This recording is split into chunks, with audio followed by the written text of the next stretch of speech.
बिस्मिल्लाहिर्रहमानिर्रहीम। अस्सलाम वालेकुम दोस्तों, सवाब टीवी पर आपको खुश आमदीद कहते हैं।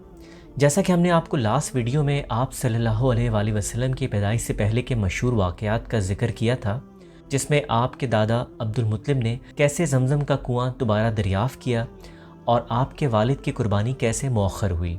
दोस्तों, इस वीडियो में हम आपको एक मशहूर वाक़या जो आपकी पैदाइश से 50 से 55 दिन पहले हुआ, जिसका जिक्र सूरह फील में भी मौजूद है, उसका जिक्र करेंगे।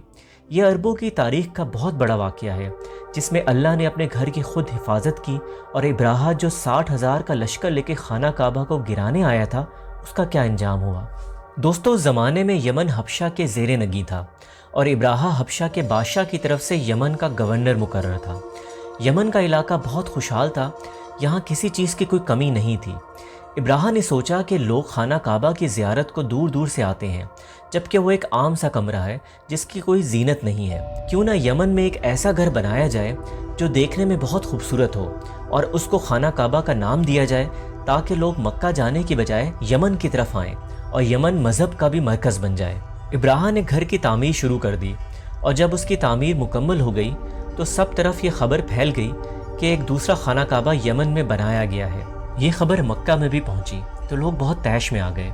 वहाँ एक कबीला जिसका नाम बनी कनाना था, जो खाना काबा के खिदमतगार थे, इनमें कुछ लड़कों ने वहाँ जाकर उस घर में गलाजत कर दी और उसके एक हिस्से को आग लगा दी और ये पैगाम दिया इब्राहा को कि ये घर बैतुल खिला तो हो सकता है, लेकिन बैतुल्ला नहीं हो सकता। इब्राहा को जब ये खबर पहुँचाई गई तो वो गुस्से से पागल हो गया। उसने फ़ैसला किया कि पहले खाना काबा को गिराया जाए, उसके बाद ही लोग मेरे बनाए हुए घर को तस्लीम करेंगे। इब्राहा 60,000 का लश्कर लेकर मक्का की तरफ रवाना हुआ। ये बहुत बड़ी तादाद थी क्योंकि मक्का में कोई फ़ौज नहीं थी। कुछ कबाइल वहाँ रहते थे जिनकी इतनी तादाद नहीं थी। इब्राहा के लश्कर की सबसे बड़ी खसूसियत ये थी कि उसमें हाथी भी थे और अरबों के लिए ये बिल्कुल नई चीज़ थी, क्योंकि हाथी जंगल का जानवर है और अरबों ने इससे पहले ये नहीं देखे थे। ये लश्कर मक्का के करीब वादी मौसर में पहुँचकर खैमाजन हो गया। अब्दुल मुत्तलिब को खबर पहुंची कि इब्राहा हाथियों का लश्कर लेकर खाना काबा को गिराने की नीयत से मक्का के करीब पहुंच चुका है।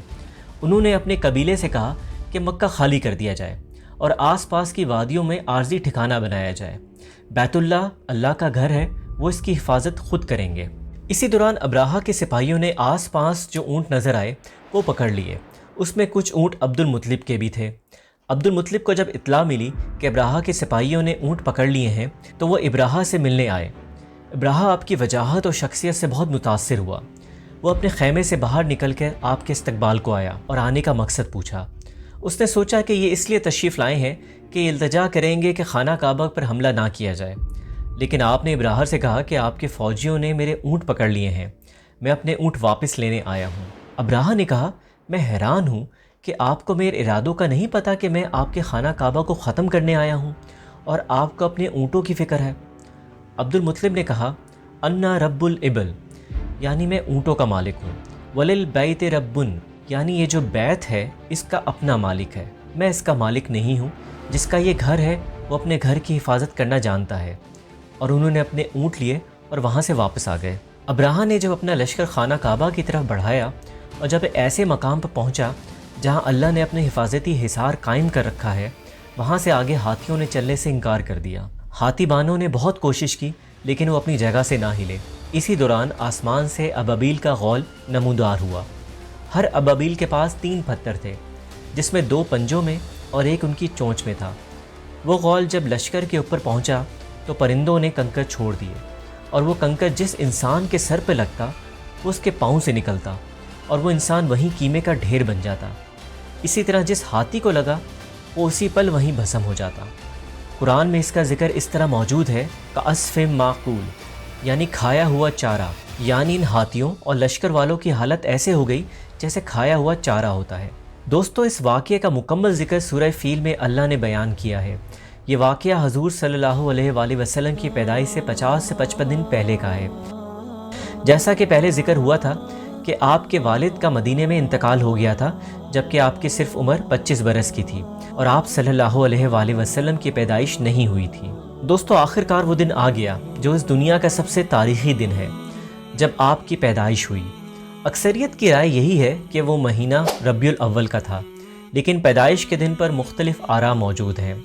جن میں ایک 8 ربیع الاول کا ہے، ایک 9 ربیع الاول کا ہے اور ایک 12 ربیع الاول کا ہے۔ یہ تحقیق سے پتہ چلتا ہے کہ وہ دن جب آپ کی پیدائش ہوئی وہ سوموار کا دن تھا، اور 8 ربیع الاول کو سوموار کا دن ہی تھا، جو عیسوی اعتبار سے 570 بنتا ہے۔ دوستو، عبدالطالب کے مکان میں آپ کی ولادت ہوئی اور یہ صبح صادق کا وقت تھا۔ ابو لہب جو آپ کے چچا تھے، ان کی لونڈی زوبیہ یہ خبر لے کر آئی اس خوشخبری پر کہ لڑکا پیدا ہوا ہے۔ ابو لہب نے اس کو اسی وقت آزاد کر دیا، لیکن ابو لہب نے اس کے بعد آپ کو بہت تکلیفیں پہنچائی۔ آپ کی پیدائش پر دنیا میں بہت سی نشانیاں رونما ہوئیں، جیسا کہ فارس میں جہاں آگ کی پوجا ہوتی تھی، ان کا ایک عبادت خانہ جہاں ہزاروں سال سے آگ جل رہی تھی، وہ آگ اچانک خود بخود بجھ گئی۔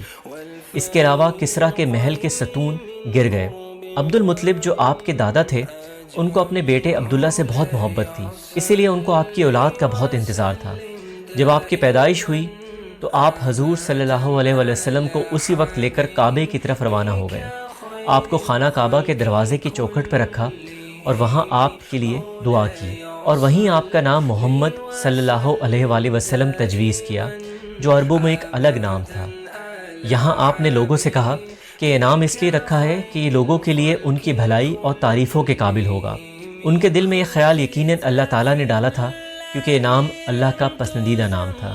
عربوں میں اس زمانے میں یہ رواج تھا کہ بچوں کی پرورش کے لیے دیہاتوں میں بھیجا جاتا تھا تاکہ خالص عربی زبان کا تلفظ سیکھ سکیں۔